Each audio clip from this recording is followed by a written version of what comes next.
I wouldn't necessarily tie all that together, but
good afternoon, everyone, and welcome to Masque. I will hand it off to the chairs now. All right. Thank you, David. Welcome to Masque in Vienna and or online, specifically and online, because please go join the on-site tool if you're in the room and have not yet already. Just a quick reminder that this session is being recorded. We've got a link in this slide or in its equivalent PDF to both the on-site tool and the fully remote video stream. If you do not join the on-site tool, you won't be on the blue sheet, so make sure you do that. You can enter the queue in both tools with the raise hand button and leave it with the lower hand button. If you are on site, make sure that you enter the virtual queue because that's the only place where we will be dequeuing someone from, although you will need to get up to speak at the actual physical microphone. If you're remote, when your turn comes, just press the microphone button to send audio and press it again to stop sending audio. This is the IETF Notewell, especially as it's Monday. Please make sure that you've read it recently. These are the terms under which we collaborate here at the IETF.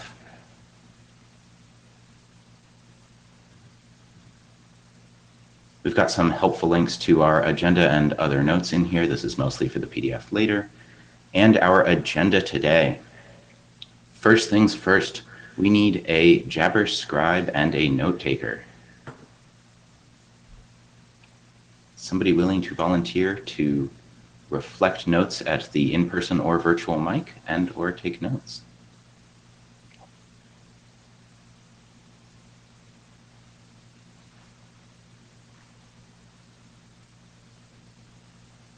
Thank you, Alan. We've got a Jabber scribe. Someone to take some notes.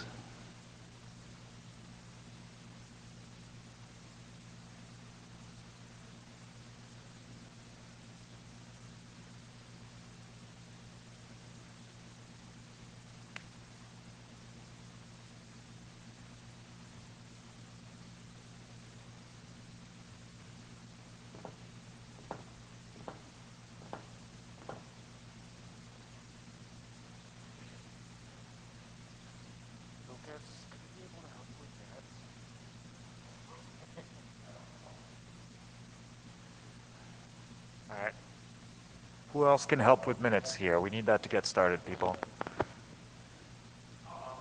Thank you. All right, Martin Lucas, thank you so much. Wonderful. And that's Martin Thank you, Duke. folks. Appreciate that. Let's take a quick second to bash the agenda if anybody would like to reorder or move things around.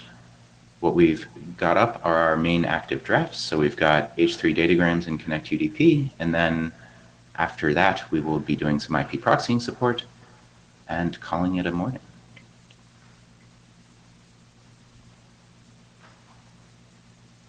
All right, that means David. All right, I'll try to share locally.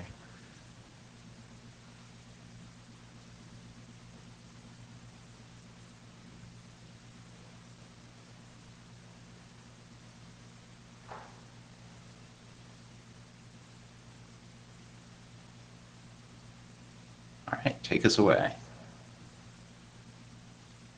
1 second, I'm trying to get the clicky to work.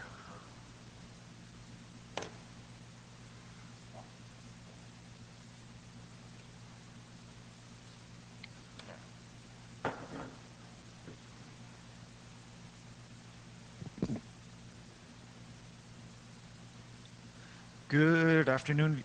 Wow, really have to eat this thing. Good afternoon, Vienna, and good morning, good evening, good middle of the night, the entire rest of the world. Thanks for coming to Masque. So my name is David Skenazy, and I'm going to be talking about HTTP datagrams and Connect UDP. So first off, quick note about the hackathon. We had a quick table, which Lars decorated to also make a Masque table. This joke never gets old. We didn't quite get interop in the room, but we did, amusingly with the latest drafts, since they're wire format compatible with the previous ones, assuming you just disable contexts, we already have interop, which I copied the matrix from last time. So we're already in good shape implementation-wise, even though those are pretty new and only came out 2 weeks ago. But let's do a quick recap of where we are. So the focus of these two drafts is to build Connect UDP, which is like the HTTP Connect method, but for UDP instead of TCP. There is interest in other places to do datagrams as well, so we split into two drafts, the first one being HTTP datagrams, which is used, for example, in web transport, and then the second one being Connect UDP, which has a dependency on HTTP datagrams. So over the course of the last year and a half, we redesigned, I think, a total of 4 or 5 times. I lost count after a while, the core design of this.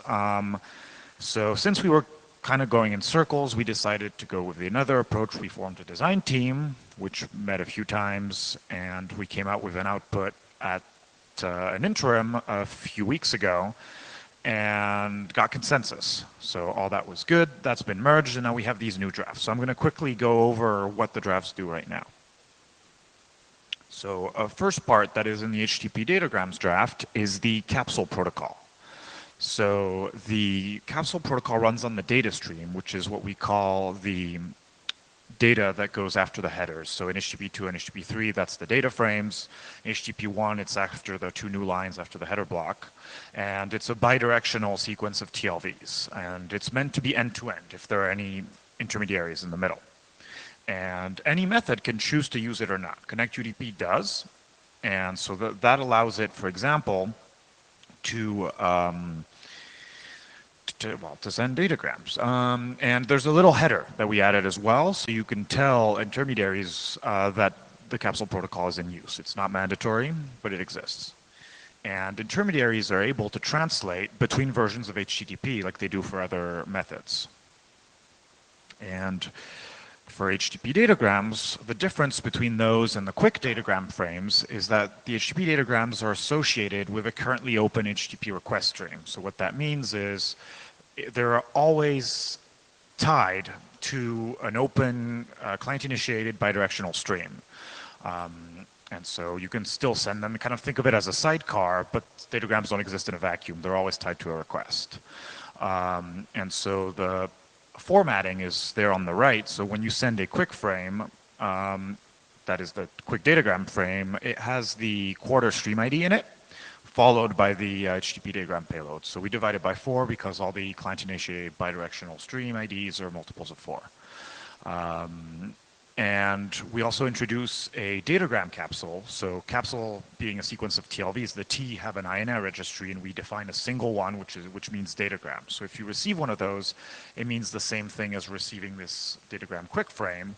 In quick, you generally will want to use the datagram frame, but if you're using HTTP1 or HTTP2, this allows you to still support things like ConnectUDP over older versions of HTTP. And yeah, that works for all known versions of HTTP. So the biggest point of contention that we had in HTTP datagrams over the last year and a half was extensibility and demultiplexing and what we had with context.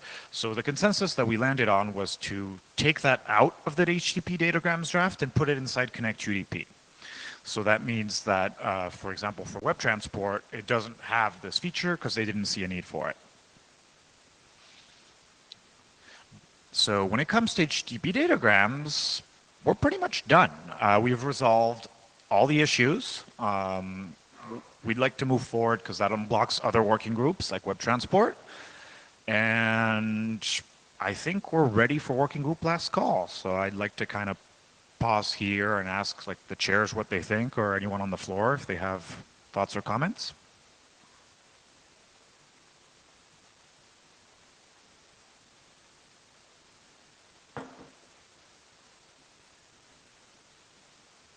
Not seeing anyone get up in the room. Chairs, what do you think?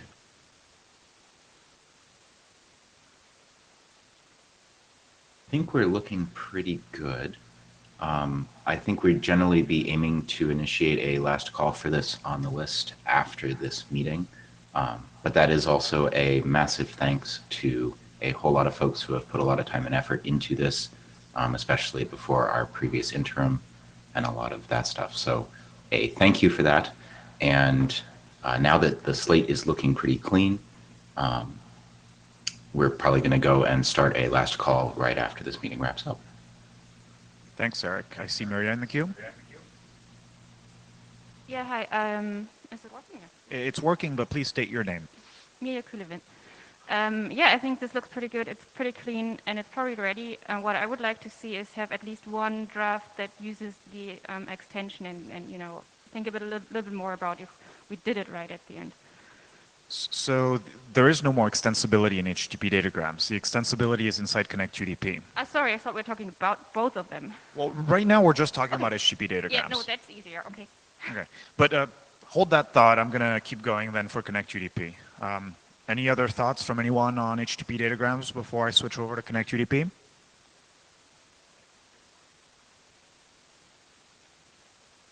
Eric?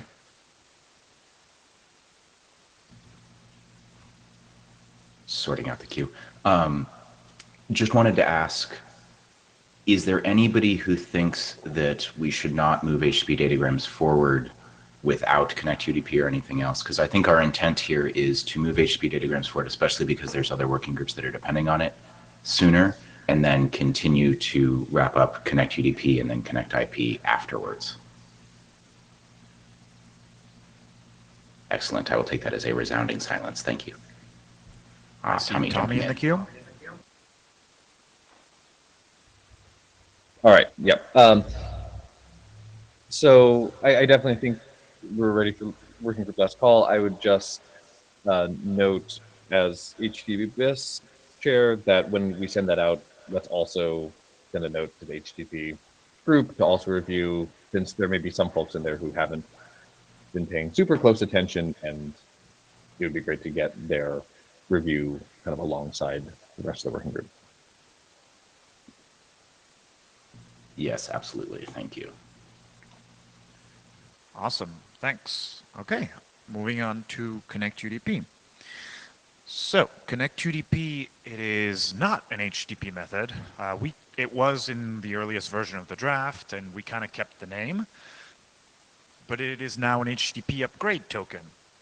So HTTP upgrade tokens allows you to use a mechanism in HTTP1 called upgrade, where you send an upgrade header with this token. So in this case, we picked ConnectUDP, and then it replaces the protocol on the wire with something different.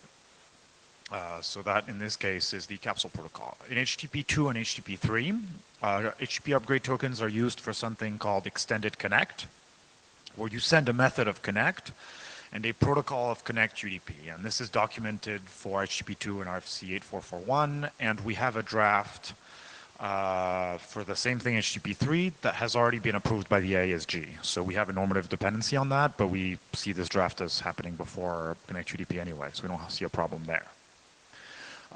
Then on the topic of extensibility, we kept the concept of context IDs from the previous HTTP datagram drafts, and we moved them into Connect UDP. So if you look at the wire format image here on the right, after the quarter stream ID, which is part of the HTTP datagram layer, you have a context ID, also a varant, quick RFC 9000 variable length integers. And we define a specific meaning to context ID 0, which means UDP payload. So every time you see one that has 0, you put that in your UDP socket, and vice versa. When you receive a packet on that socket, you put it in a datagram and send it back to the client. And all other numbers exist for extensibility. And we decided that they are dynamically allocated, which means that each, like both the client and the server, have a way to generate new numbers that haven't been used before. The simplest one is you just keep a counter. So you start at 2 and you return 2 and then 4 and then 6 on the client, and same with odd numbers. But we don't mandate exactly how you do that. For example, if some future implementation wants to reserve the low variant numbers, which only take 1 byte encoding for some things, they can do that and give them out of order. So that's kind of all we do to specify them.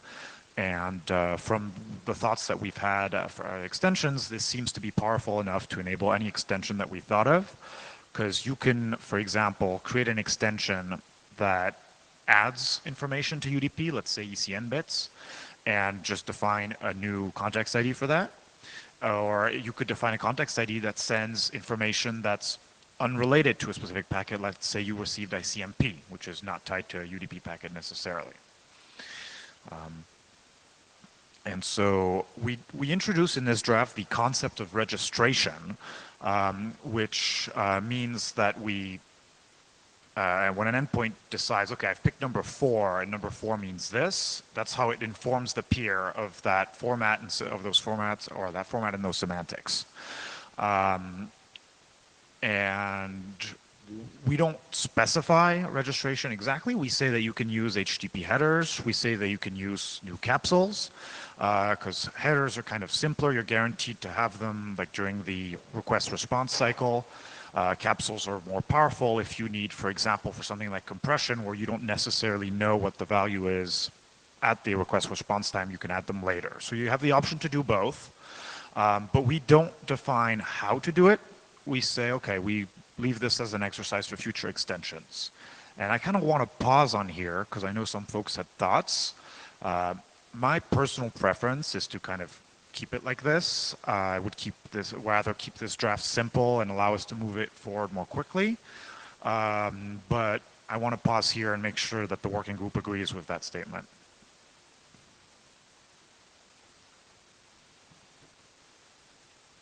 I see Ben Schwartz in the queue. Go ahead, Ben. Hi. Oh boy, echo. That's exciting. So yeah, I'm one of the people who has expressed some concern about this. You know, I tried to drop a draft that sort of made use of this and found that I ended up writing a lot of boilerplate to explain how this registration and negotiation works, and that I was getting lazy and leaving out parts of it that I thought I could probably get away with not dealing with, like deregistration or handling error cases. And so I worry that we're going to end up in a situation where we have extensions that all have slightly different ways of registering, and many of them are missing important error handling and garbage collection cleanup type functions, and we don't get as much code reuse as we could. That said, I am okay with this. I think that maybe the right approach here is to pretty quickly try to come up with some extensions that we think really do things right and provide a template that that hopefully subsequent extensions can follow. Thanks, Ben. That makes sense. Ted?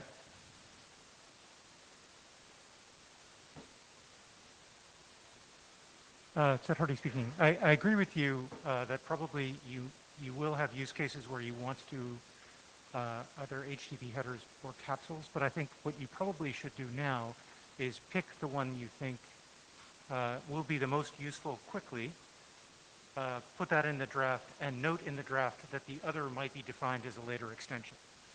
That means you don't define both paths as a later extension. You end up with something in the draft that says, this is a mechanism that is known to work with the worked out issues that Ben was alluding to, so that somebody who wants to say, okay, I'm going to do this with an HTTP header knows how it works, and somebody who decides that they really need a capsule knows that, well, I need all of the things that are in that plus whatever the capsule needs.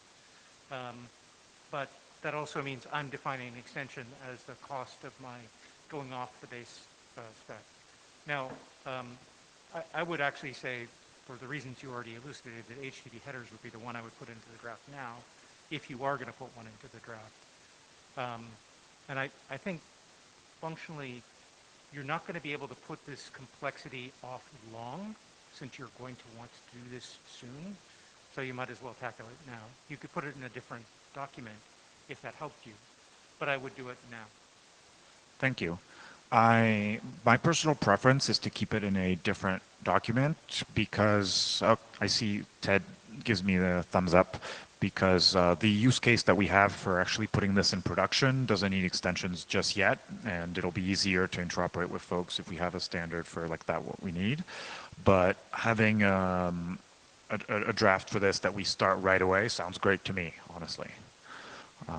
Thank you, Ted. Mike Bishop is next. Okay. Do I have audio yet? We can hear you, but you're very quiet. You have to eat the mic. Okay.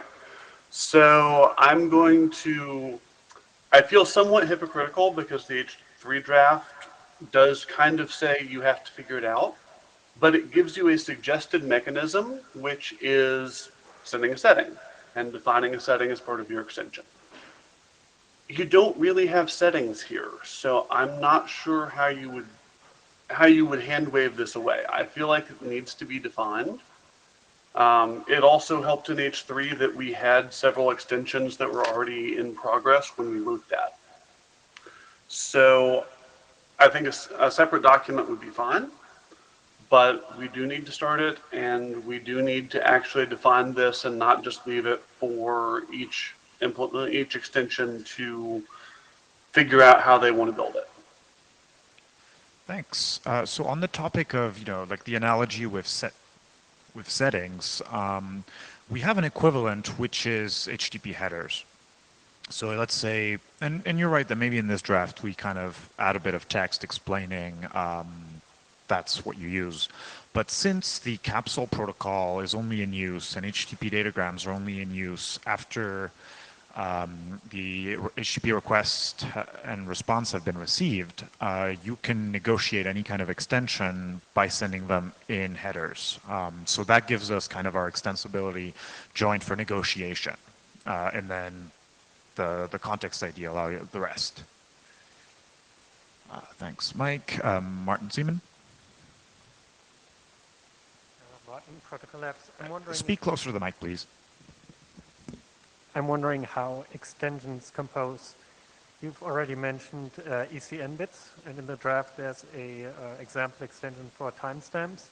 So you would have one context for the ECN bits, one context ID for timestamps. What happens if I want to send both ECN bits and timestamps? Do I need another context ID for that?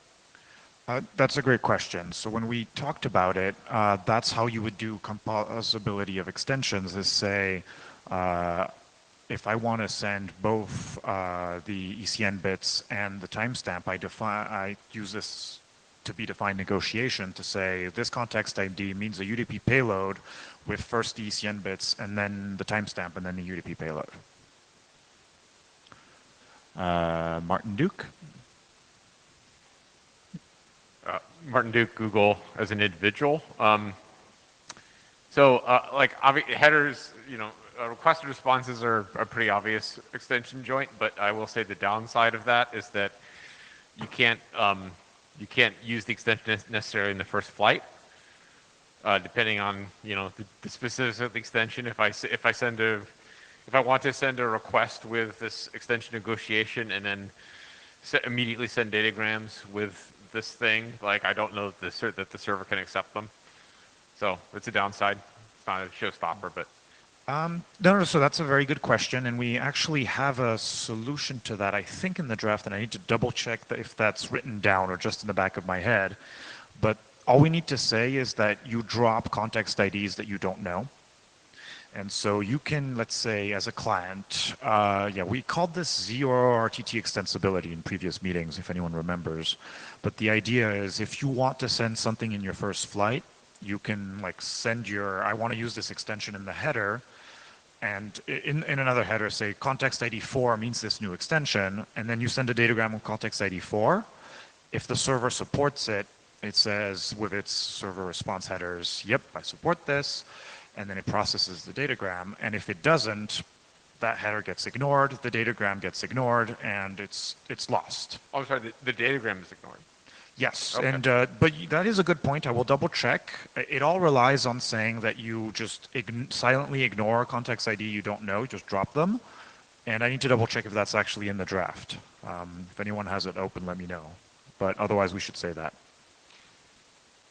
So I mean, I guess okay. So I mean, the ECN case is the one that I certainly have top of my mind, and that certainly sounds fine.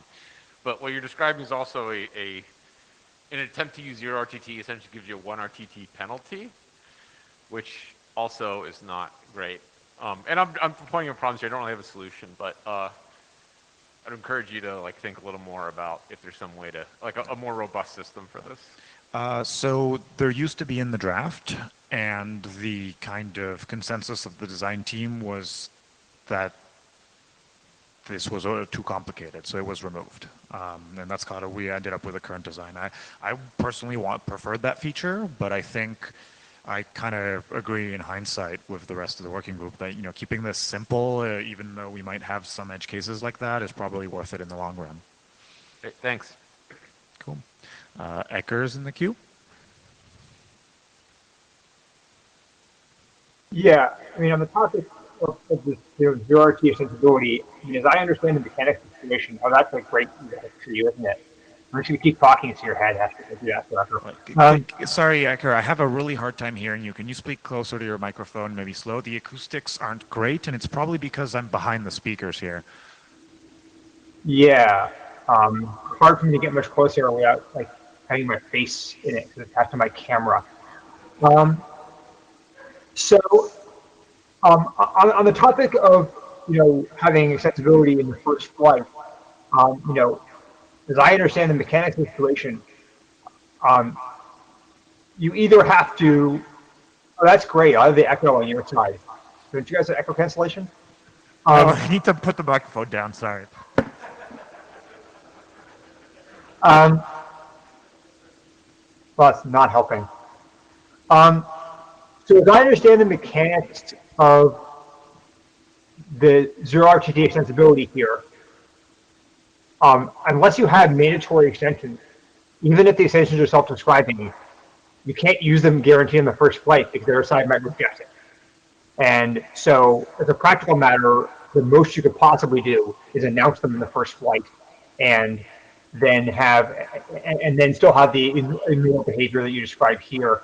I suppose you could have extension persistence from previous handshakes, the way we do other zero RTT features, but as far as I can tell, the physics of the situation just dictate that there's no way to be absolutely sure the extension will be acceptable in the first flight and start using it for anything that is critical path and will cause disaster if it fails. Am I incorrect about that? I wouldn't say it's a disaster if it fails. I would say the datagram gets lost. So if it's something critical, let's say you want to send your quick initial in a UDP packet for this, and you want to send it with ECN bits, and the server, the proxy doesn't support the ECN extension, it's going to drop that datagram, tell you, and then you're going to back. So you're going to lose a round trip for that connection establishment, and that's pretty bad.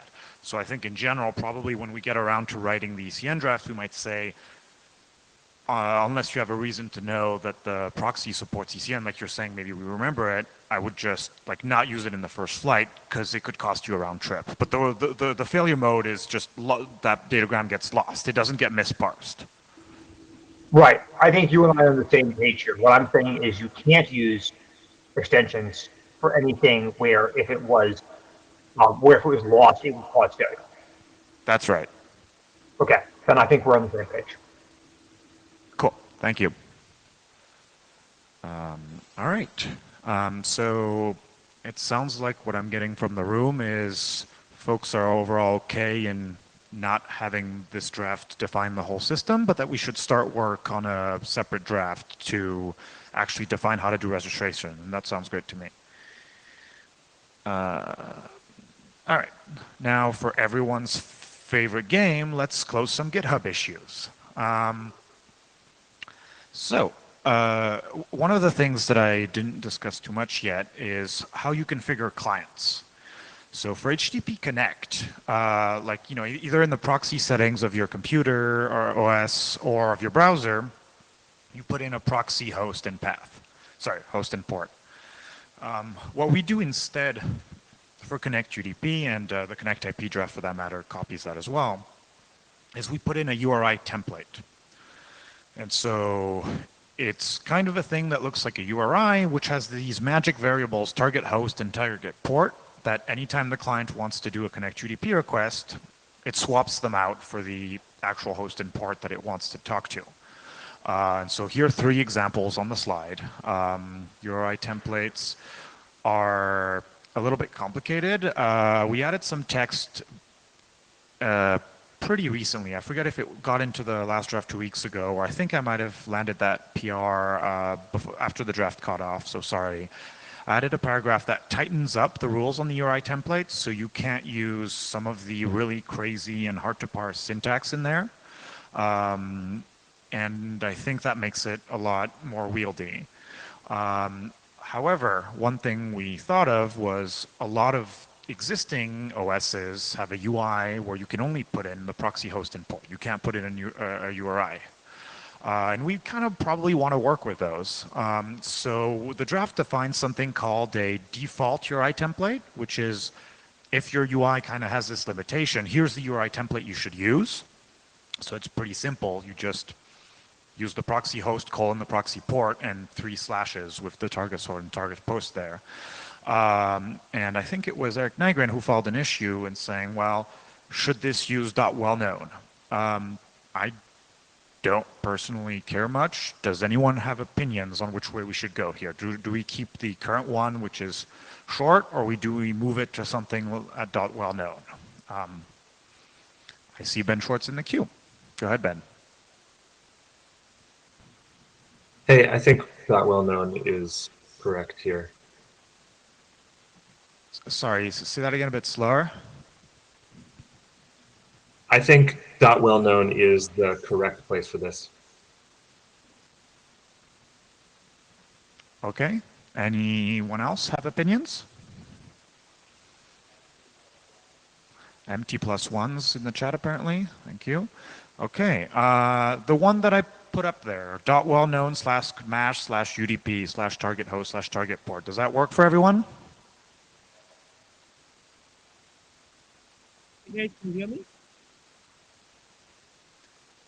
I see Rajiv in the queue. Go ahead. Yes. One point that I have is in many cases, a lot of intermediary hosts, especially proxies and CDNs, do have some special handling logic for well-known, which we already use for a number of other protocol activities. So do you think this might be something that interacts badly with existing rule sets around the .wellknown path? So I don't. So thanks for your question. I don't know if I have a great intuition for that. My gut feeling is you probably want. Well, you're going to need some special handling for this path if you're doing Connect GDP. Like this is fairly different from most existing HTTP methods. So probably having that well-known maybe makes that easier. But in our implementation, like we don't have any specific rules that tie to the well-known prefix. So So, I so, don't so see that as maybe well. some text in the draft around the fact that this might be something that interacts with existing rules, and implementers should, maybe just keep an eye out for such interactions. Could be part of the draft, just as a warning to people who are, implementing functionality around this. Okay, thank you. That's Yeah, just that my makes thought. sense. We can add some text to make sure people don't get it wrong. All right. Unless anyone objects, I'm gonna write a PR to move to that well-known path at the bottom.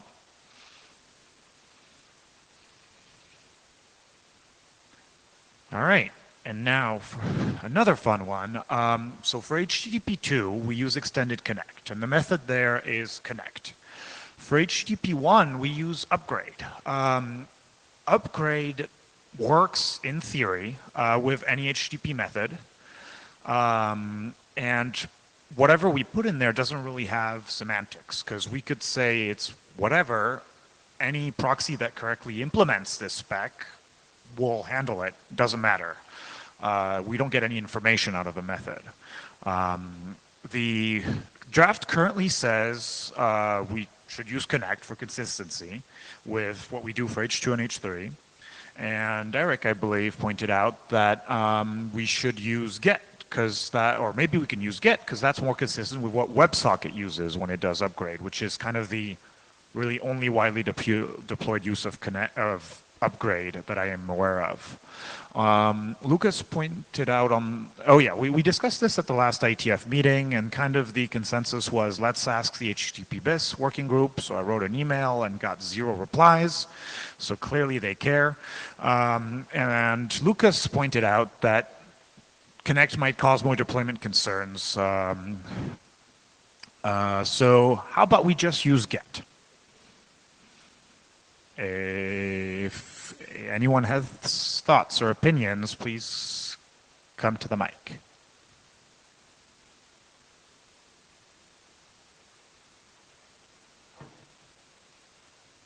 MT is in the queue, go ahead.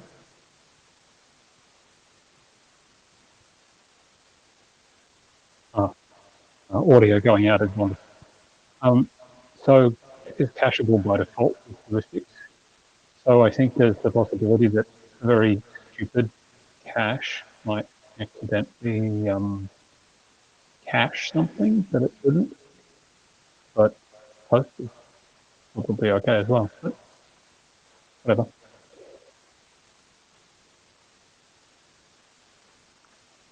So, sorry, I didn't quite get all that. The audio is surprisingly bad from the front here. You kind of ended with whatever. So I put it in the chat, but if you have a cache that takes a get. Do you want me to read out from the chat? So MT said, what about a caching proxy that falsely caches all gets? Ah, caches. I heard hashes. Thank you. Okay. This is really terrible. No,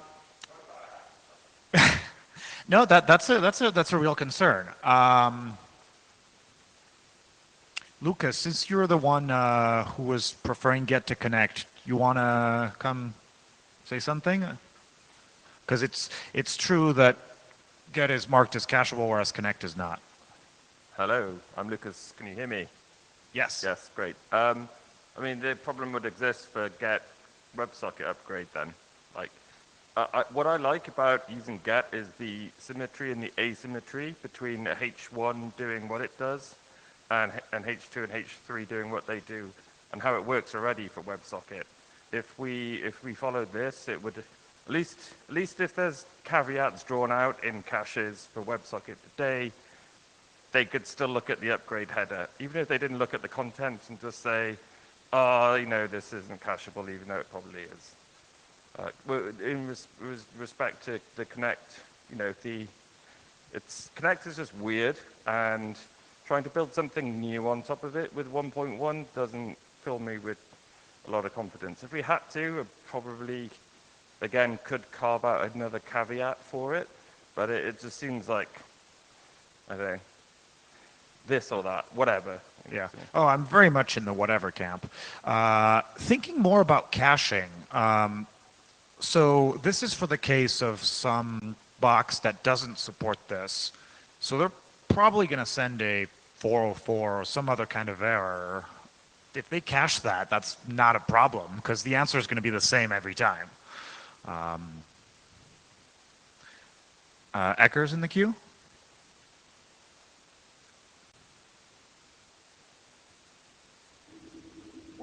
I'm just having a little trouble understanding what the scenario in which this could be a problem is. Can someone lay it out for me?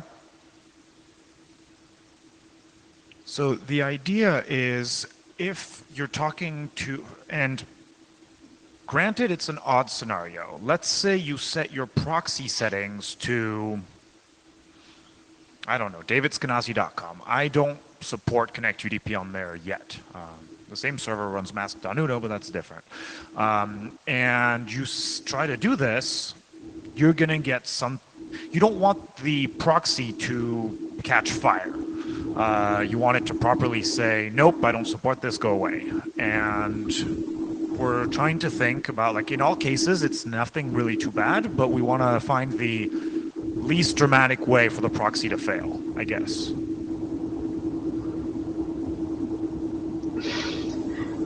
Oh, okay. I feel like my response to this, as to every other concern about proxies that do not speak this problem, is don't do that.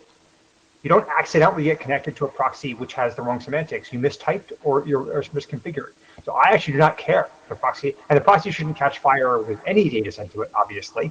But I don't care if it hangs indefinitely and you have to time it out because like that's a misconfiguration. So I just don't understand how the situation arises. So I don't understand why using Connect to the You're right. It's a theoretical concern to some extent. I'm with you there. Rajiv? Again, what everyone to think about is the fact that traditionally, when we have been talking about devices that kind of activate firewalls, intercepting proxies, and stuff like that, they have always treated Get and Connect very differently because it's the traditional way that they have been used. Sorry. I tried to speak in the mic in front of the microphone, the speaker, and that was a terrible idea. I apologize, everyone. What I was going to say is I can't hear you, and from the looks in the room, we can't hear you at all. If you could maybe type it in the chat, and then someone can come. Okay, can you hear me now? Is it better now? Yes, that's much better. Thank you. Okay, great. So just moving a little closer to the mic. So I was just making a point that a lot of network transition and edge devices like firewalls or intercepting proxies have traditionally had very different conceptions and security rules around gets and connects because of the way they've been used. Like you said, traditionally 1.1 and prior connect has always been something that was a tunneling system and gets a very different security handling than any request with the get method. So that might also be something that a lot of people have been changing because of WebSocket, but I don't see that having changed so much. So it might actually make sense for us to stick with Connect because that's closer to the kind of security handling that people expect around this kind of traffic. Again, just a thought over here. Okay, thank you. Eric? I think is it theoretical or no? I think where it really comes into play is if you start having multi-tenant services. So if you have, for example, a CDN node that wants to be handling various things, the traditional connect method does not have good multi-tenancy support and becomes really messy. And having the connect method have different semantics between extended connect and non-extended connect, especially in a multi-tenant environment, gets extra messy. I think Martin's suggestion of post, if that works, might also address this well.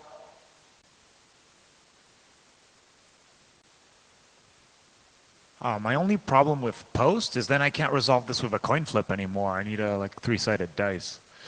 How do people feel about post? That's fine by me, because I think I'm very squarely in the Ecker's camp of this will never happen. And at least speaking for myself, and I think quite a few others, we're never going to actually implement this over H1. We're going to use H2. We have to implement H2 because some networks block UDP and Quick and H3. But H2 or H1 is inside TLS. So like the only place where this will probably be used over H1 is inside someone's network between their front end and their back end. And if they're implementing this, they're going to fix their network and their firewalls to make it work. So I really don't care about the answer. Let's just pick one. Does anyone object to post?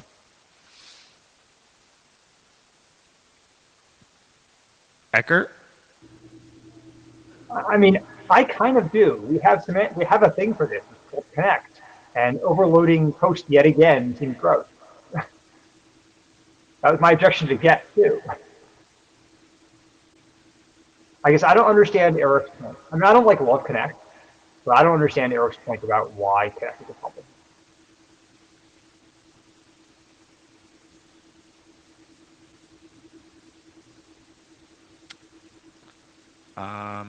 So I think it comes down to someone who wants to deploy this on some backend when they have like some appliance in the middle, like a firewall or something that's going to treat it weirdly. And I think that's where the fears come from. I think. I'm not entirely sure, to be honest. MT? Oh, good God, it's so slow. So I think the key here is that as soon as you start an upgrade header on the request, it doesn't know what the method is. What we've heard from people is that if you happen to use connect in combination with upgrade, they don't know what will happen, as in things might explode. So I'm happy to avoid connect, but then look at just anything else.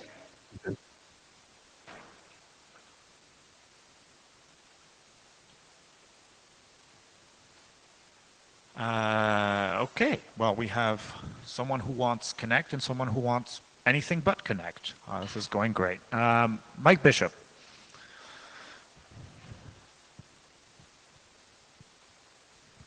Okay. So I think the issue with connect is that HTTP handles connect very weirdly. So basically anything else, the method points to a resource, connect points to the target. And so what Eric was alluding to is something we've talked about in HTTP before, and I think here before, that it might be nice if there were a different method that was connect-like, but targeted extended connect. However, I feel like defining a new method might be a challenge here, and it might be a bigger fight than the Masque working group wants to take on. If we have to do a hack of some kind, post is a reasonable hack. If we want something that's not a hack, I think we define a new method. Okay, that is yet another option. Thanks. Ben? Ben Schwartz. I was going to put in a word for a new method, extended connect. I think the cause of confusion here is that the upgrade path in HTTP is nominally optional for the server. So the server is always within its rights, in principle, to say, never mind your upgrade, I'm going to answer the request as you sent it. And if we send a connect method with a thing that follows it that isn't a host and port, then the server that tries to do that ignores the upgrade header is faced with a malformed request, which seems kind of ugly. So I think that's why people are looking for some kind of method like get or post, where at least that would be a well-formed request, even if it's nonsense. But a new method would let us have clear semantics and possibly say something like upgrade is mandatory with this method. Thanks, Ben. Cheers. Mike was before Ben, I think. Yep, there we go. Ecker? Yeah, MT persuaded me, so I guess I'm fine with anything, but including non-connect things. Okay, thank you. That's helpful. Because at the end of the day, a lot of these considerations, remember this is upgrade. So in HTTP upgrade, you no longer have like the similar things that you would expect from the rules. So upgrade like connect or like weird abnormalities in HTTP land. And just thinking about this more, like these problems exist for WebSockets. Like it's not like these haven't been solved. Like if someone wants to deploy WebSocket today, they need to fix this. So if they want to deploy ConnectGDP, just point at, oh, the guy next door deployed WebSocket. Ask them how they did it. So that's making me lean towards there. But at the end of the day, honestly, I really don't care as long as we pick one. Lucas. Hello, Lucas again. Just, I guess, adding more flavor to my not liking connect. It's that, if you read the spec that defines the connect method, it says this is how you should handle it, and this is what you do. And if you're a server that doesn't want to do that, then you don't, and you reject it. And you might even just say anything that has the connect verb in this part of the bytes that form the request, I'm just going to instantly respond with no. Like, this doesn't make sense on my deployment, my infrastructure. Now, if you add, if you add an upgrade header, you need to read that thing and then maybe also look at the contents and maybe decide to do something else. It might be too late for them to even bother wanting to change. But meanwhile, they may well already handle WebSockets and would just take that parsing path and add a new handler for a new value in the upgrade header, and it all makes sense. So just from a purely I would need to analyze this and understand the security considerations. It's a no-op if you were to use get because it's already been done for some kinds of deployment. Okay, thank you. Yeah, that sounds sensible to me. Tommy? All right. Yeah, I just got in queued to say that I've been convinced by this discussion that we should just go with get.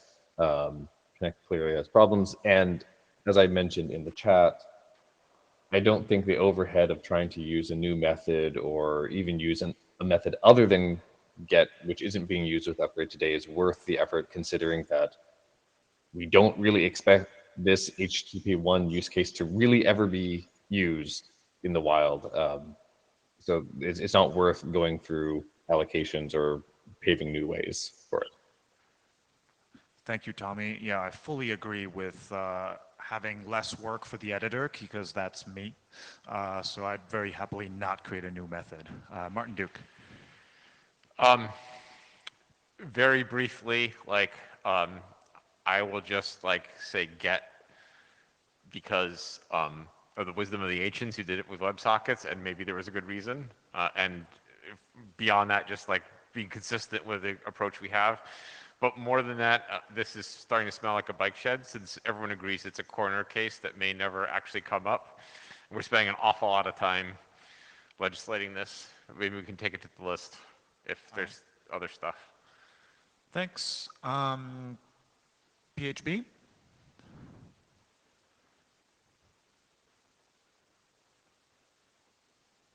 You are muted, PHB.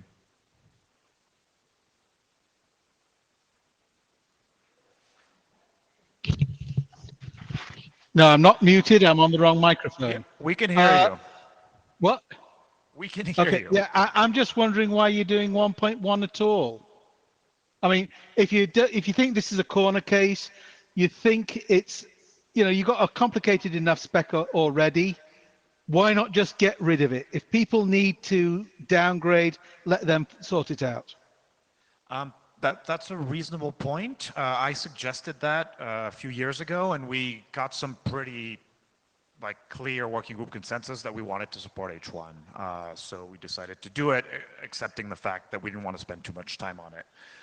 So what I'm getting from this discussion is that the folks who were against Get seem to, at least some of them, seem to have been convinced that Get seemed fine. And a lot of whatever, we don't care, please move on, this hurts. And I would like to not have to take out the hat of consensus, because that always works. So I'm going to propose we go with Connect. Can anyone really, really not live? Sorry, with Get. Sorry, whoops. I'm going to propose that we move forward with Get here. Can anyone absolutely not live with that?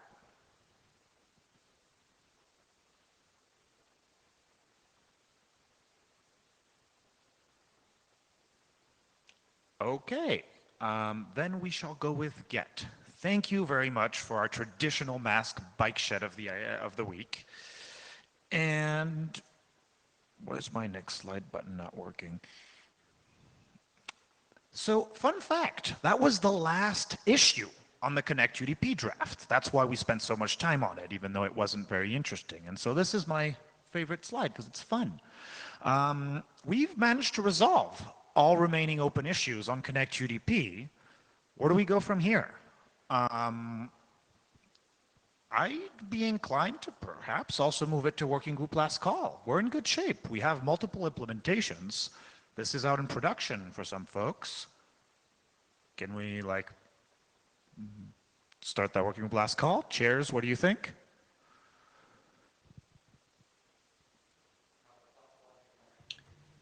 Our initial thinking is +1 in the that chat, getting apparently. Oh, sorry, Eric, I cut you off. Go ahead. No worries. Thinking that a last call is probably appropriate for this as well. Let's try to wrap up kind of the issues that we're resolving here today and get that out for folks to look at. But I think when we are rapidly approaching the point of having nothing more to do for this one, and it would be good to get that stamped and wrapped up. Yeah, and as with other, this is part of our process. Working group last call also kind of motivates people to read the drafts, and I'm sure they'll come, that'll get a bunch of review, which is also what we need. So I think we're in good shape.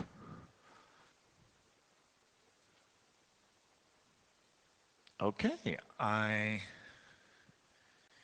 that was it with my slides. And so as we're clearing that out of the working group, I think we can start focusing on Connect IP, which, if I understand it, is the next presentation. Thanks everyone for listening.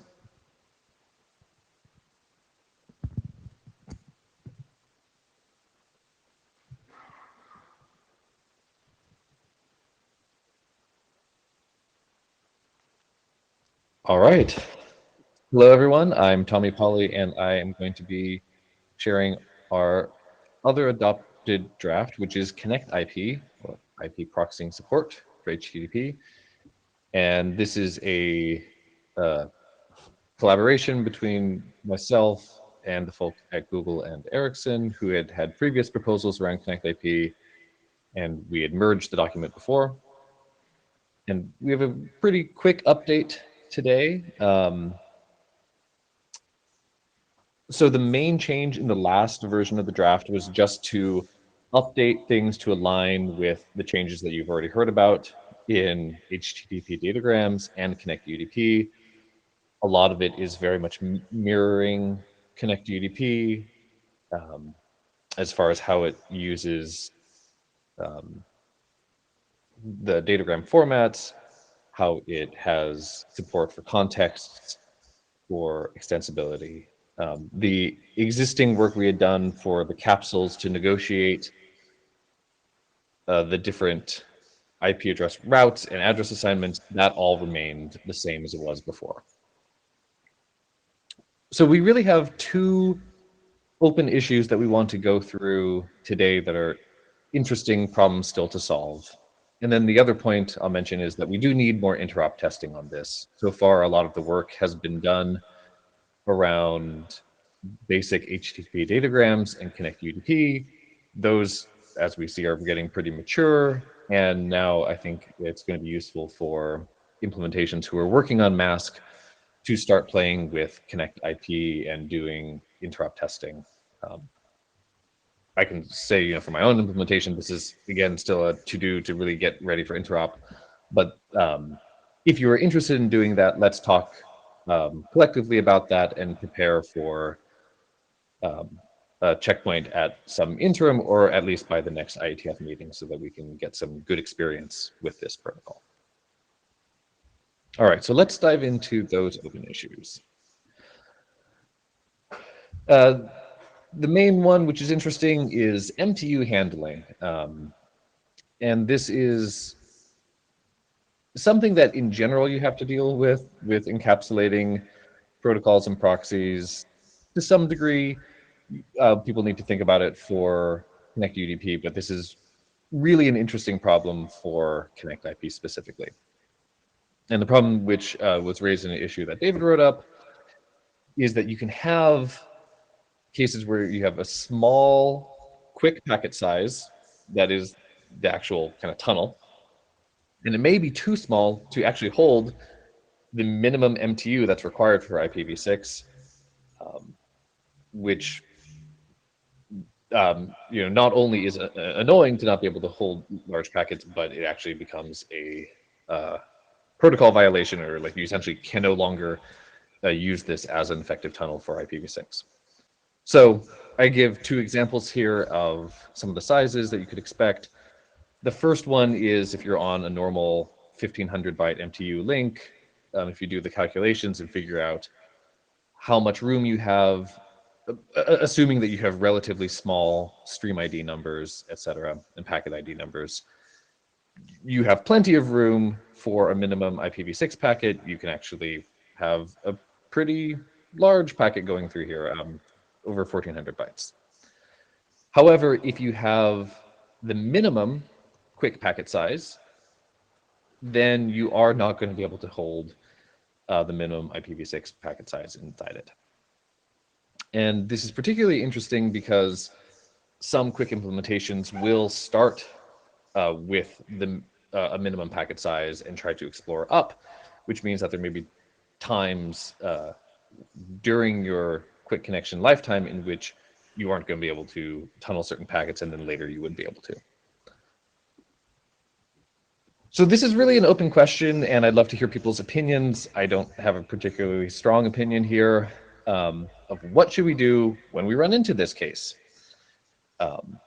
You could have a failure on the request stream, essentially saying if you are trying to do a Connect IP request and you are using IPv6 and the other side knows that its effective MTU is too small, it will generate an error. You could essentially fail over by saying, if you have these unreliable datagrams going by that won't be able to fit, you could make them reliable by putting them inside datagram capsules and spreading them out over multiple quick packets, which could have lots of interesting consequences. You could have extra signaling, essentially within the capsule stream or something else, to say, hey, I'm dropping packets, or I wasn't able to send packets. And then practically, and we should probably do this as well as the other things, there should be a recommendation that if you are using a quick connection for Connect IP, you really should be starting it with at least around 1300 bytes of MTU, starting with the minimum 1200. If you're trying to use it for a tunnel, is not going to be a great idea. And even in cases where today we're using Connect IP, Connect UDP with Quick, we start with more than 1200 because we want to be able to send large datagrams. So what do people think? I see we have some folks in the queue. Let's start with Ben. Hi. I think that we should, hold on, I'm going to mute the room. I think that the core specification here, the connect IP draft itself, should essentially note this as a problem, be very clear about the issue here, and essentially note what is required to ensure that the inner stream is IPv6 compliant, and not attempt to solve the problem of stuffing oversized packets in the case where the MTU doesn't fit. I do think that we should solve that as a working group, but we should solve that as an extension to Connect IP. So to be clear, like looking at kind of the options here, I kind of interpret that as being like the last one of just saying, you really should have your tunnel be big enough if you want to use IPv6. Otherwise, you've done something wrong and you need to figure it out or have an extension. Yeah, that's a fair summary. Okay. All right, thank you. Ecker. We could just restrict ourselves to IPv4.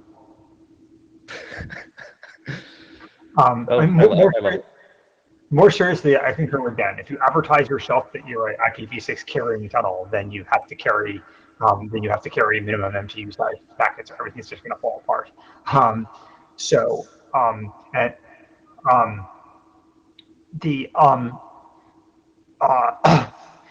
think the question then becomes, what do we do? I'm not a huge fan of segmentation reassembly. I think I'd like to be sure that we're actually need that in practice before we do it. So I think really the question is, and so between these, between these options you propose, right?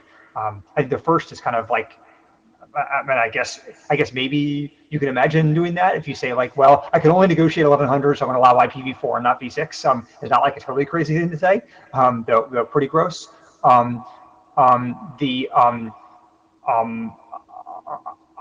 don't think we should. I don't think adding capsule signaling is the right answer. So I think this last point is really an implementation point. I guess what I would say is that we should say, if someone asks for IPv6 and you can't do 1280, then you ought to reject it, and then you must reject it, and like we strongly advise you to like use it, and so it's your job to negotiate up to the right size, whatever that size is, and we strongly advise you to do that by using large initials, which otherwise is going to take additional round trips. So I think that the only mandatory piece is that you must reject if you can't carry the IPv6 minimum, but then some strong advice about how to get to the point where you're able to carry that minimum. Okay, so that sounds like a combination of this first line of have a description of here's how you send an error back if you do the wrong thing, but then also focus on the advice of the right way to do it, of starting with a larger size. That's my suggestion, yes. Great, I like it. Lorenzo. Hello. I haven't heard of this IPv4 thing that you're talking about, but so I mean, like you have a problem if the link that you're running on has an MTU of 1280, because then you the last option is just infeasible. You basically go back to the first one, which I assume is unacceptable. I mean, like we need something. I mean, is it a downgrade attack? Is it a downgrade attack if the network, because like the network you're visiting could be intentionally sending I don't know, right? Like, hey, my network is 1280, so you can't use connect IP on my network. My network, my rules. Do you want that? I don't know. Or you can now only access the IPv4 internet through this tunnel. Like I said, I don't know what this IPv4 thing is that you're talking about. So yeah, so I think it's either you could have a combination, which is basically like I think the last one is good because it's the one with the least complexity, but you have to have, if you don't want to do number one, which I think you basically is a downgrade attack, then you basically need to have a fallback mechanism. And the question really is like, once you have the fallback mechanism, then why do maybe you can do the fallback mechanism first and use the last one as an optimization. I don't know, but you don't have a good solution either way. Yeah, one, if I kind of combine the feedback I'm hearing from people, one option would be that we would, recommend do the last line, have a way to fail it, as what the default of this draft does, but then to Ben's point, allow an extension in another document to describe if you're in an adversarial situation or if you really need to get this packet through because you're on a tiny link, but you also need to do IPv6. Here's a flag to do something like that number 2, but that's going to require a bit more work and analysis of the implication of splitting up packets. Okay. Rajiv?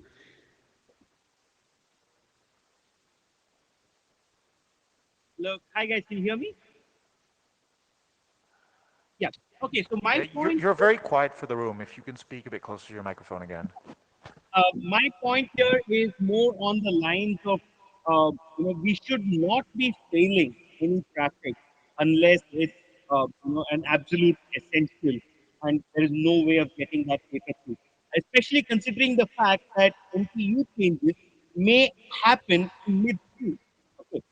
There may be an intermediary ISP link somewhere that goes down and gets rerouted to an alternate link that just happens to have a lower MTU, and suddenly I'm in a situation where an existing connection, you know, uh, it basically ends up getting dropped because of a MTU change somewhere that I don't have control over.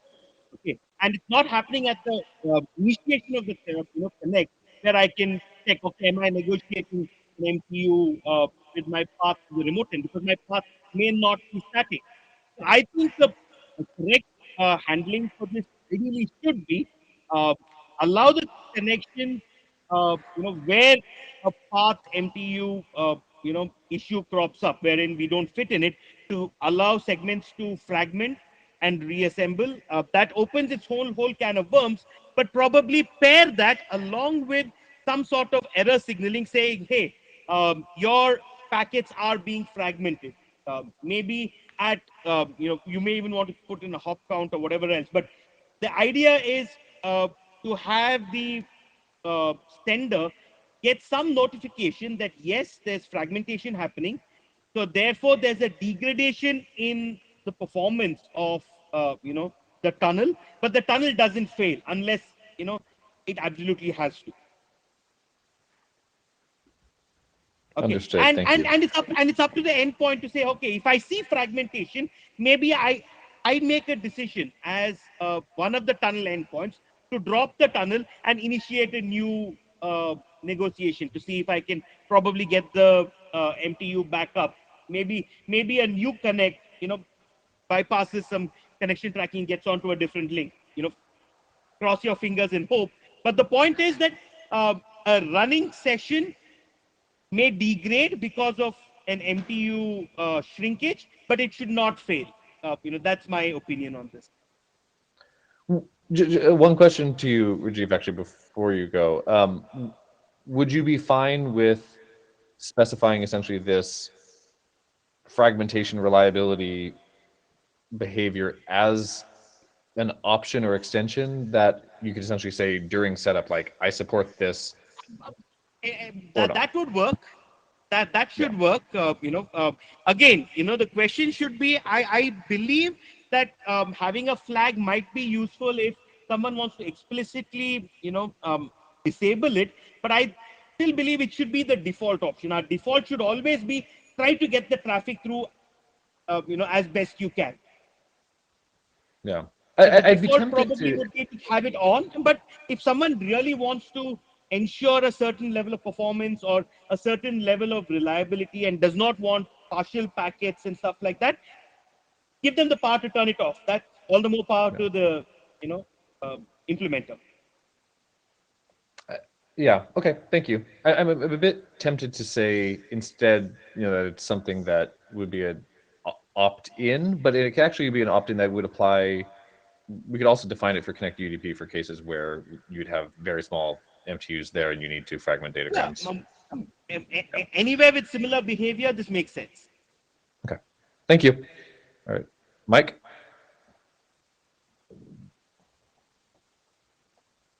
Also of the opinion that we should try and get it through. It seems like if you're already building on top of capsules and HTTP datagrams, then having a datagram capsule is a relatively small lift. I may be mistaken about that. So I would think the simplest path is to say that your connection should have a large enough datagram or a large enough, yeah, MTU to be able to carry these without using a capsule. But if you need to, then use stuff in a capsule and keep going. Okay. David?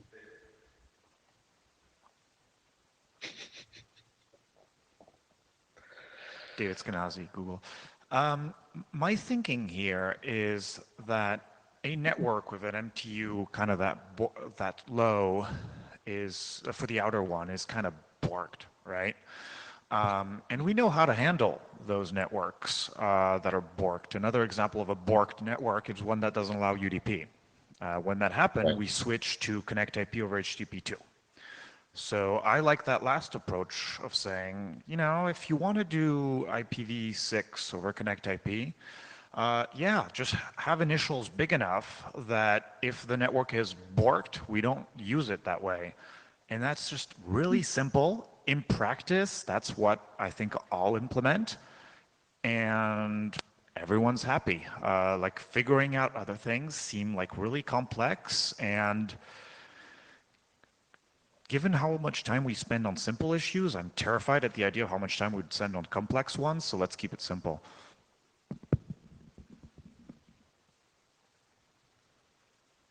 Cool.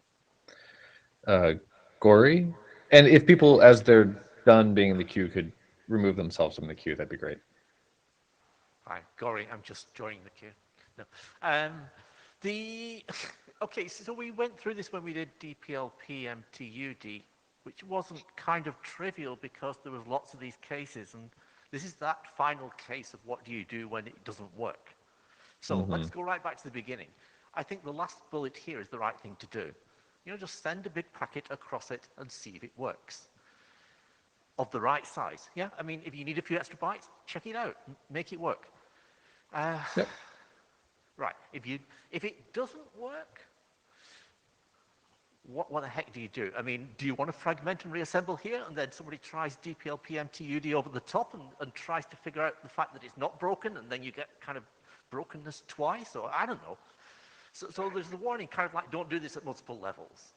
Second thing. The third thing is, as you go down these numbers, especially with IPv4 and UDP, you're going to hit barriers. So if the path changes, it will change that MTU if you start getting into the bigger numbers.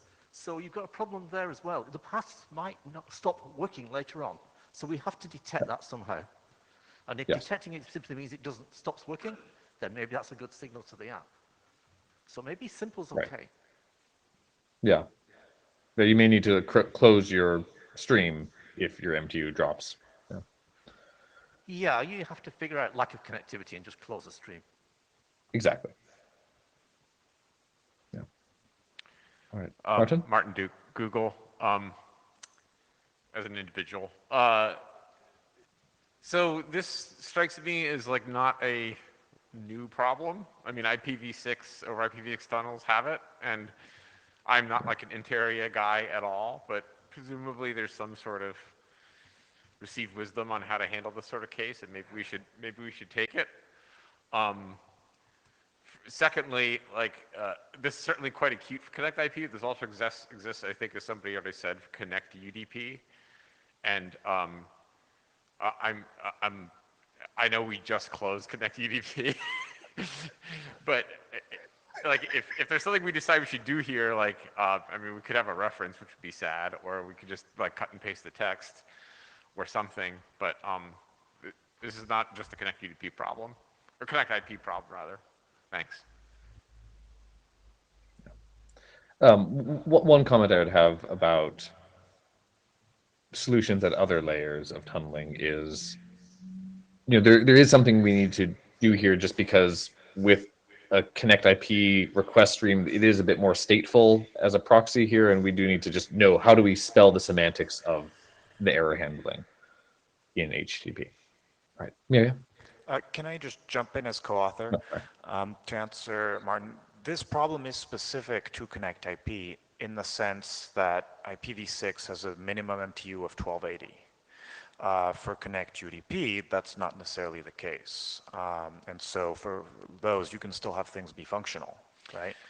Yeah, for certain use cases, but like for instance, if it's an IPv6 only proxy, you absolutely have this problem. And of course, as you know, with Quick, if you Wait, no, so if it's IPv6 only, where? Underneath or inside the tunnel? Inside the tunnel, that only applies to Connect IP. So maybe a cleaner example would be a network that only lets you do 1200 byte quick packets, and then the Connect UDP you're trying to do over that is itself to a quick server, and then you wouldn't be able to get the minimum quick packet size through it. Yeah, that's the simplest example. I'll try and generalize it, but as I think about it, maybe that doesn't work. But nevertheless, yeah, so clearly the Connect UDP use cases where it's just plain old UDP running like tiny little packets and you don't care. But there's still a problem here. As we're looking here to all tunnels, when sometimes the tunnel will break your application because of packet size.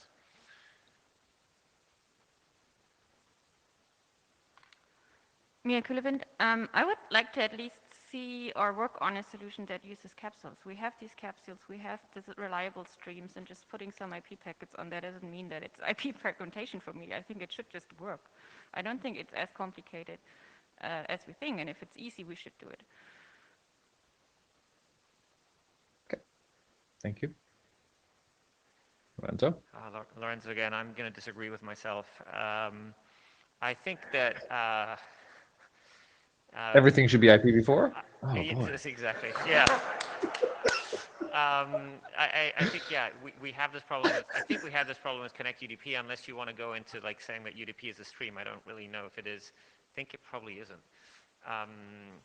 So what I would say actually is the last one, okay, so the last one is, like, all of these are more complex than just to fail.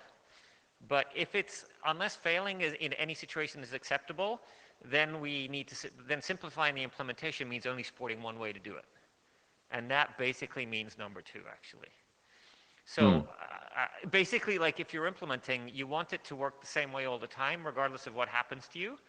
And so, like, Rajiv's point earlier was like, yeah, the network can send you a packet too big at any time, and now the IP stack is obliged to send a smaller packet. What do you do to that Connect UDP? Do you fail it? Suppose you return an error to the app, but that's also pretty bad, right? It's kind of even like a denial of service vector, right? So at that point, I think something basically. I'm going to display my ignorance here. I don't know why the capsule must be reliable. Can you make it like? Is that the problem? So the way a capsule works is that these are essentially it's a way to put your datagram on the quick stream, on the HTTP stream that is the reliable stream, because you're not able to send it within one packet, so you have to send it across multiple. Right. So it forces you to enable retransmission. Is that the problem? Yeah. Yeah. Exactly. And there's no way to make it like unreliable. Just to put a fragmentation. You could introduce fragmentation, right? Like you could have like a separate fragmentation mode of putting it through unreliable, and that's its own can of worms. I guess I would say, like, whatever we do it, however we do it, it should be the same thing all the time. Okay. For implementation simplicity. Otherwise, you end up with these dark corner cases that, like, only happen sometimes, and you get, consider IP fragmentation. It's like the boon for security researchers everywhere. As soon as you look at it, there's a bunch of, like, corner cases overlapping, negative length. So I think, might as well just do it all the time. Basically fragment everything all the time. As long as you can get the performance overhead to minimal, then I think you're okay.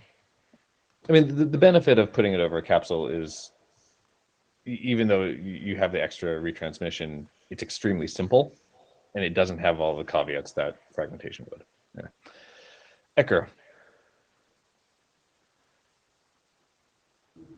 Yeah, I'm like super unenthusiastic about putting it over a capsule and making it reliable. That changes the entire ingestion dynamics of the system, because once you accept the packets, now naive dual congestion control pointed out. So that seems like extraordinarily undesirable. And not just dual congestion control, but dual congestion systems now, right? This is sort of an issue for UDP, as people were saying, but every UDP system I know either assumes a minimum. I mean, so first of all, like people don't build UDP systems that only work over IPv6 because that would be silly. And so every UDP system that I'm familiar with has to be able to handle packet sizes that go down small, because you have to do it. I mean, or you have to just say I'm going to fail over people with small IPv4 links, right? So like if you look at like the DCLS handshake, for instance, it's willing to negotiate download below 1,000. And as I say, if you don't do that, you're like operating at risk of the thing just not working in general, right? I'm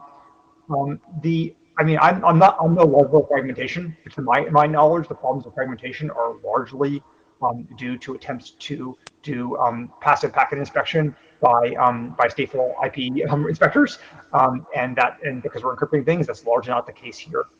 So I'm less concerned about that. I guess I would also observe that this is putting them in capsules is fragmentation. It's just a different form of fragmentation that treats them in infrastructure. I mean, it's inherent in a quick system, in any kind of system that breaks things apart and puts it back together again, whether it has retransmission or not. That is a form of fragmentation. So I don't really understand why one would think that it'd be substantially better to have a reliable, and in fact, if there's no data loss, fragmentation and retransmission, retransmission are identical behaviors, right? So I think the question we have to ask is, can the system ship at all without having some mechanism for handling this case? And I think the question, and then the question becomes, I think, how bad is it? So as we already described, it's possible to discover at the beginning whether your path handles this. And the question becomes, can your path shift in a way that you do not have, you no longer can handle the MTU, and does that cause some sort of goofy problems, right? I think MT was worried about that. I'm perhaps less worried about it. My instinct, I think, would be to say, let's try feeling about this and see if people encounter problems, and if they do, we can always add a mechanism for doing this. But I think if we have to do something, then we should just need to do a fragmentation reassembly system, because because it's a minimal change. So one question there. I'm getting a lot of echo. The case of doing fragmentation over capsules, which I fully agree is fragmentation, it's just like fragmentation with retransmissions, is essentially the exact same behavior that you would have in the case that David mentioned of, if I start big and I have to fall back, I'm falling back to HTTP2, and HTTP2 for Connect IP only ever sends them over reliable capsules. So to that end, I could argue that if I'm having to deal with a world where I have a fallback to H2, I already need to handle the performance characteristics and everything else of going over reliable capsules. That is a reality that we have to deal with. Well, I see with the argument, I guess I get fair enough, although I think I turn the argument around and say, if you're going to bother to absorb the pain of having the retransmission logic, in this case, why not just use H2? I guess one question I think it's worth asking about, is let's distinguish between detection and I guess one question to ask is, what does this actually look like? So I think So someone sends you a packet which at the bare limit, which is at the bare limit before, and now for some reason because of a path shift is below the limit, right? And so the packet gets dropped along the wire somewhere, right? Induces a two-bit quick packet, it gets dropped, right? So just to recap what I'm saying, you think the MTU that you're running over is 1300, but actually it's going down to 1295, right? And so you send a packet that's 1297 and it gets dropped, right? And so now, so now what, right? So you have to detect that case, and you have to fall back to small. You have to know to do something, right? And that something is either start fragmenting packets or start tearing things down, right? I guess so. Let's start with that question: is how do you detect that case? And the way you detect that case is by repeatedly not getting ACKs or packets right at the bare limit, right? And so unless you want to do some sort of goofy DTLS-y thing, like so what DTLS does is, when it starts, is it like says like, well, start at like, like 1280 and send like 2 or 3 times, and if it doesn't work, I can assume it's too big and start backing off. That's like not really acceptable behavior for like an ordinary system, right? And so, and so I just don't understand, like it seems to me like that, that you're going to encounter like 4 or 5 round trip times before you realize that you have to start fragmenting or doing some other thing, right? And at that point, like, is that really the behavior we want, or would it be better to say like this is going to fail the connection and start turning things down? So I guess I'm sort of talking myself back into like I think we should just like fail, because like I think that the situation otherwise is going to take an enormous amount of time to respond, and the response is going to be kind of a pain in the ass. And by the time you already lost a lot of packets, right? I mean, you may not have lost them actually, but you've lost them operationally. All right, thank you. Miriam? Yeah, me again. So I think there are possibilities to use unreliable datagrams and define a context or whatever, where you have like a dependency between different datagrams and you can only deliver them if you have them all or whatever. That is possible, but I think that would definitely be an extension. We have reliable capsules here, and yes, I think it's easy to use. I don't see a benefit from falling back to H2 instead, rather than falling back to capsules, or at least trying to find a solution to fall back to capsules. I think that's the tricky part, like when you fall back.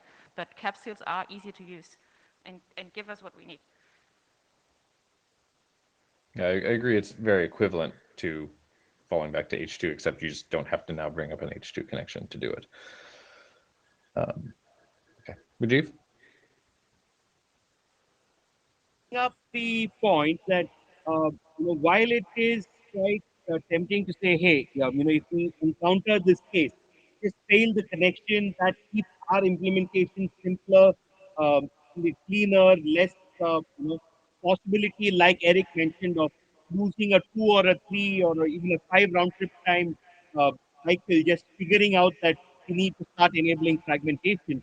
All that we're doing is we're basically pushing the ball up the stack, and now the applications that are using this tunnel that now have to understand and deal with the fact that a tunnel that I thought I had set up is basically going to vanish, out of the blue because of some network change which has nothing to do with either of the endpoints, right?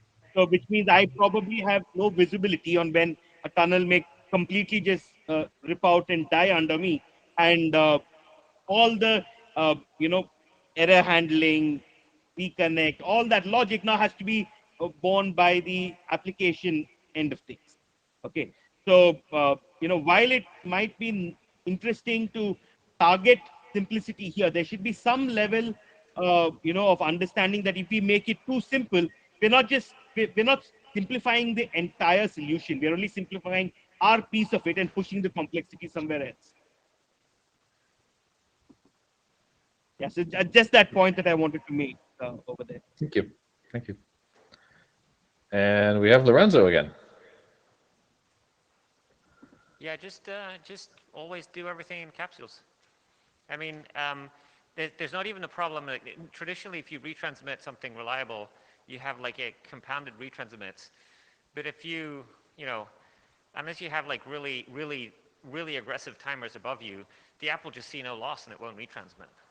It's a simpler code path. It runs. It's the same all the time. It's the same as UDP. Probably simplify the implementation, and it'll work all the time. And again, like the Rij's point as well, like if you fail it, you can't just fail at the beginning. You have to fail in the middle, and you basically are introducing the possibility that the app will see an error halfway through, just when it happens to send a large packet or whatever, or if the routing changes. It's like super unfriendly to the app, and it like increases the complexity of the overall system. Right? I think it should just work all the time, which means, yeah, just do the same thing all the time, put them in capsules. Ecker? Sorry, but I feel like after re-emphasize what I said, that doesn't solve the problem, because the problem is discovering when you have to think more datagrams. And so just putting them in capsules isn't enough of an answer. You need an answer for when the quick connection decides it has to do enough PMDUD discovery or something to go back to the small datagram. And so, like, until someone posts an algorithm for that, I feel like this is not like the PDF. Right. I mean, you could certainly do something where like let's say I'm doing quick migration and like I know I changed MTU and like the tunnel has like a very clear event, then you could easily say, okay, now I'm going to switch. But yeah, it's the things that a quick implementation wouldn't. Right. I guess all I'm saying is like when we designed Quick, right? Quick was designed like basically under the assumption it's going to be used for H3, and like H3, like the world is pretty simple. Like if things like don't work, you just you just tear the connection down and start over again, right? And like so, we made hand waving stuff about having it work for things that weren't H3, but like we were willing to like accept this kind of failure mode in H3 because it just didn't matter that much.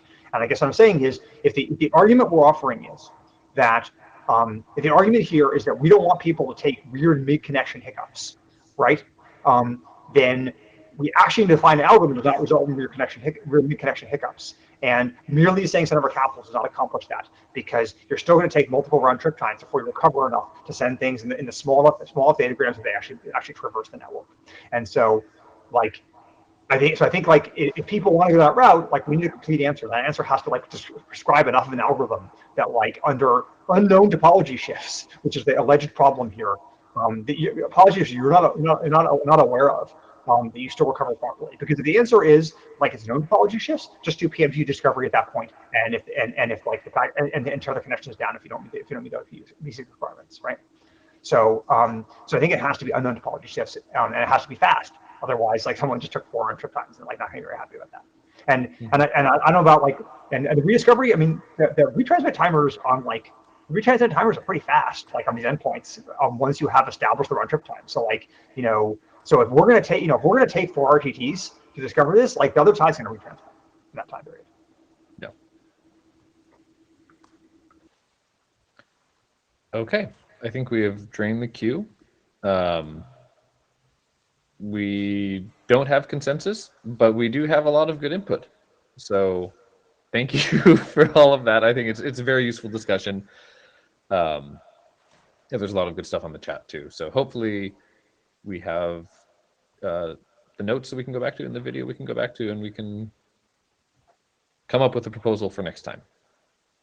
And hopefully also we can have implementation experience and actually try some of this out. The one other issue is related. It's a broader question about error handling. What do you do if you receive a packet in your HTTP datagram that is something that you will refuse to route? So let's say you set up with your capsules a very specific route or a limited route, and now the other side starts sending with an invalid source address that you didn't assign to it, an invalid destination that's not routable for you. Essentially, you have the options of you can just silently drop it, you can try to drop it and send something back as IP, packets within this tunnel as ICMP, or you can use something at the HTTP layer to send a capsule or close the stream or do something kind of at that H3 or H2 level. Do people have opinions on this?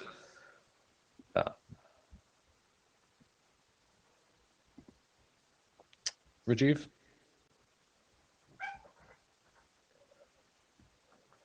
Would be to stick with option 2. That most closely mimics what an application would otherwise have seen if it were communicating on a pair network.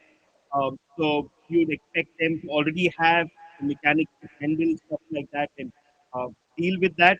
And that also, brings out the possibility that, especially in case of, say, a proxy, which is not directly application itself, but like think of it like a soft proxy in between, proxying traffic from an application. That makes it easy to just pass the error on, pass the traffic on, and not really have to worry about doing too much in terms of understanding the traffic and then translating it into something that we can in turn communicate to the application. So this way, everything just goes as it would on just any other network tunnel.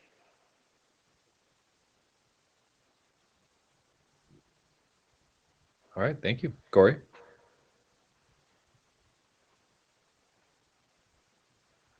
Hi, Gary first. Two ICMPs are kind of nice. Sorry, can you speak closer to the mic, please? I can redo the mic. There we go. Two ICMP messages are particularly nice. PTB, if you translate it correctly, so that when it comes out, it's the courted payload is actually the one you want to respond to, so it can be verified, rather than just a random PTB of the outer tunnel. And TTL, because then you can, as an operator, kind of debug and figure out what happened with that tunnel. And without it, tunnels become very difficult to understand, and this is like a tunnel. Other stuff, I'm not really so sure about because I don't know what to do with it. So that would also be my two recommendations. Okay. So again, multiple people speaking up for doing ICMP signaling and making it tunnel friendly. Miria?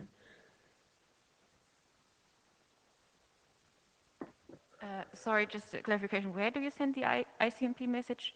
Isn't it within the tunnel? Presumably, yes. Right. So you would send it on that datagram with the quarter stream ID to say, you sent this to me, and like, no.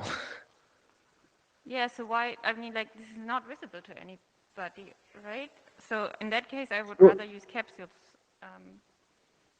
Because But it allows, I think, the person receiving the ICMP to do a very simple thing of, let's say they've implemented their quick stack behind like a virtual interface such that the application actually doesn't have any idea that it is going through a proxy. Like you're using it as like a VPN tunnel. At that point, if you re-inject the ICMP into the stack, it could look to the application like they were on this virtual network. They get the ICMP that they would expect based on the packet that they think they formed.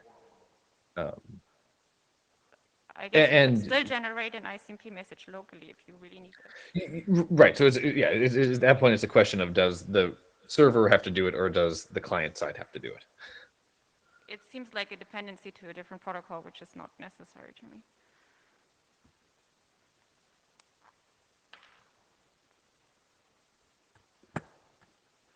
David? I'll just, since I'm next in queue, go from here, so I'm lazy.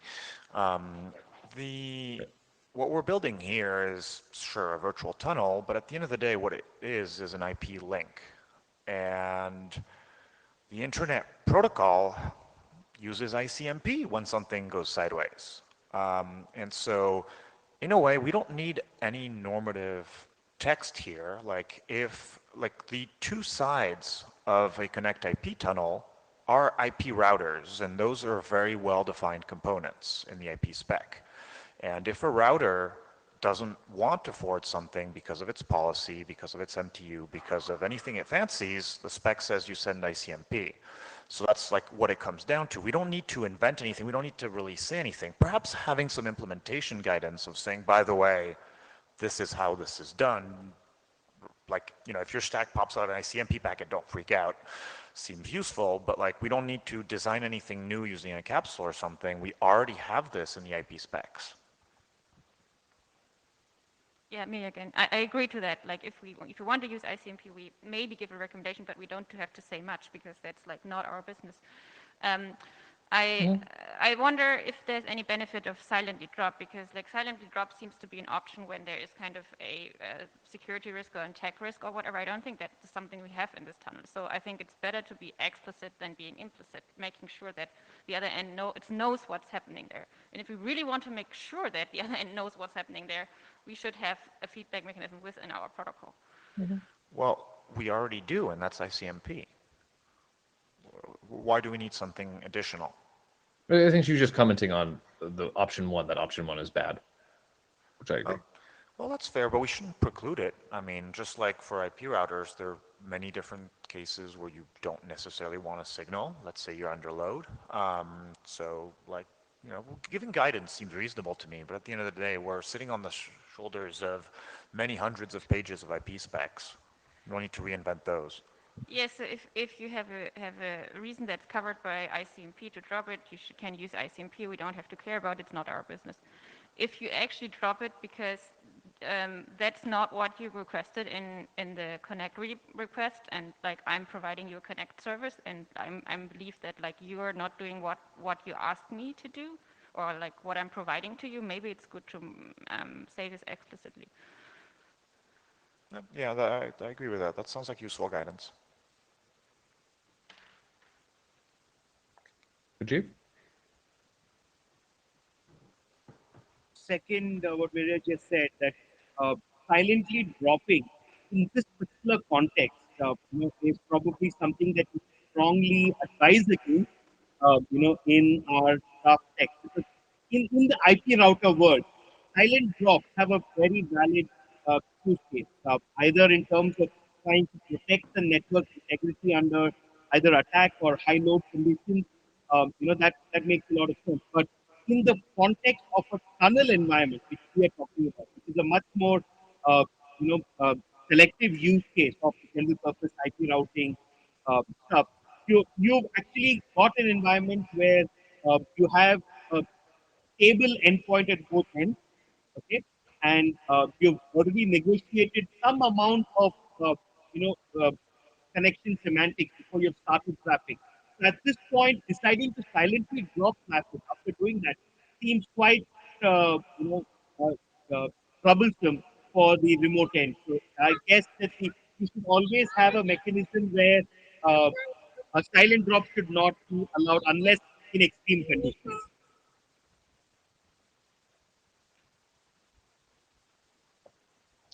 Philip?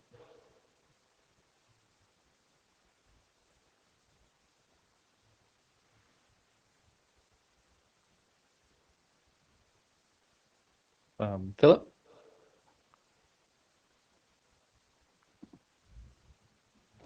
We're not hearing you in the room either, Philip. Okay. Ecker?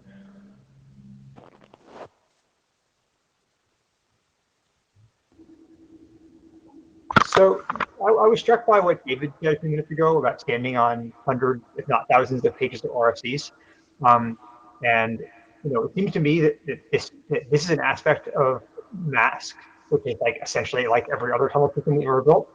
And as Martin said, this is like acting as a router. So like, I guess I'm really hoping that we can like, that we can like draw on those other documents to behave the way that whatever those other documents say you ought to do says you ought to do. So I guess I would kind of like to. So in particular, say invalid source requests. Like, why isn't this just like address filtering, like ordinary IP address filtering, right? It's BC56, right? Why can't we just say behave whatever that says to do? So can we maybe just focus this on topics which are distinct to Masque, if there are any? And behave those and change and just define those behaviors, and for everything else, just punt to like whatever the existing RFCs say to do. I mean, like we start require some research, but like that seems like better than trying to like derive a lot from first principles again.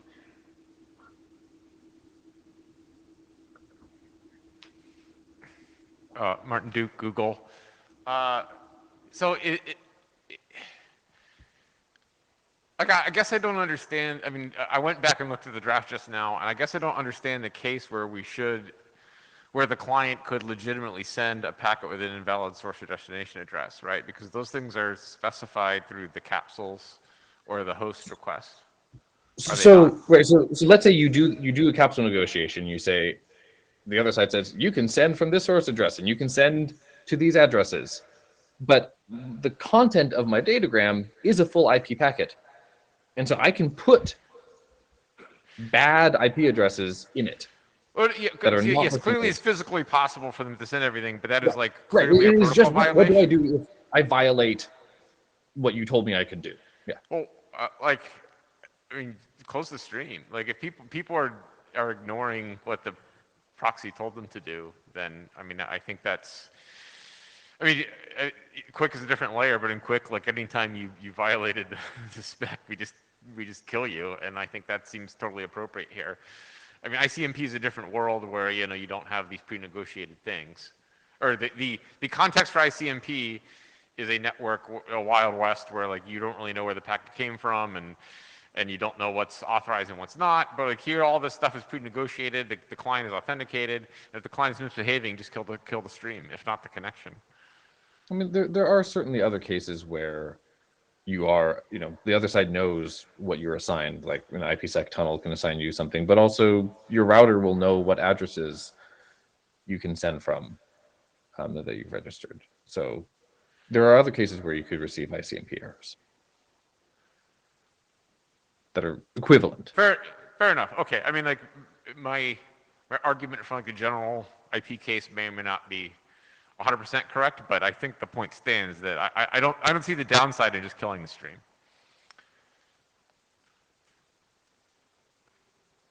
Yeah. Yeah, actually, if the source address is wrong, there's another option, which means would be just rewriting it silently without letting the endpoint know. Maybe we should just not specify it in a way that this option isn't allowed. I mean, it's not necessarily a recommendation, but in some cases it might be useful. And then it would only work if you have a single address assigned. Yeah. And then the other option, the other point is when you have the destination address that's not allowed. In that case, actually just dropping it might be an option because that would be the usual behavior you expect, right? If an endpoint is not reachable, you might not get a reply. However, I think it would be nice to at least have some kind of signaling mechanism to tell the other endpoint that something went wrong. Can I relay from Jabber? Yes, please. Philip says, inventing a new mechanism makes the world, especially in regulated environments, more complicated. So ICMP inside the channel is a good guidance. Still, if we want to signal bad behavior with respect to the tunnel configuration, sending the error as a capsule as a protocol error makes sense, and turn it into an ICMP on the client side makes sense.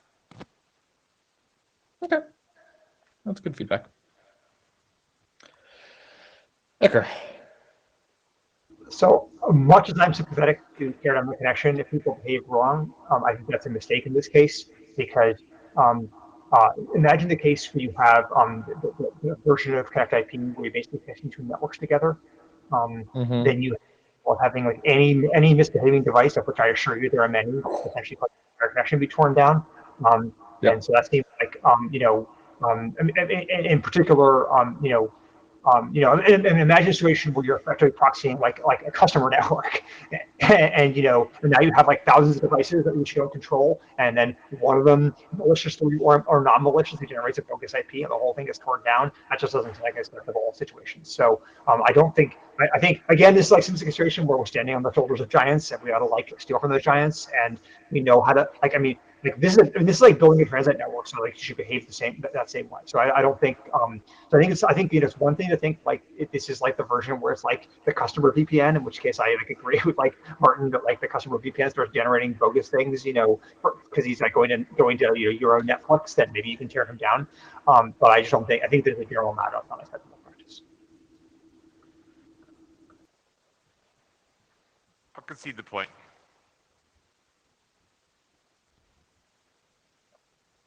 Okay. Oh. All right. I think we've trained the queue.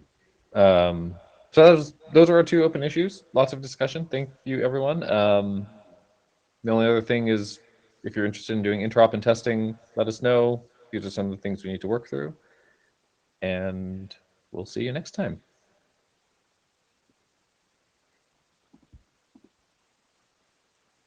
All right. Thank you, folks. Extra thanks to our note takers and Jabber scribes. And we have now come to the end of our agenda.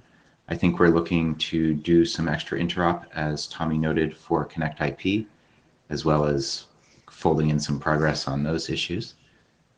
And with that, thank you all. Thanks, everyone.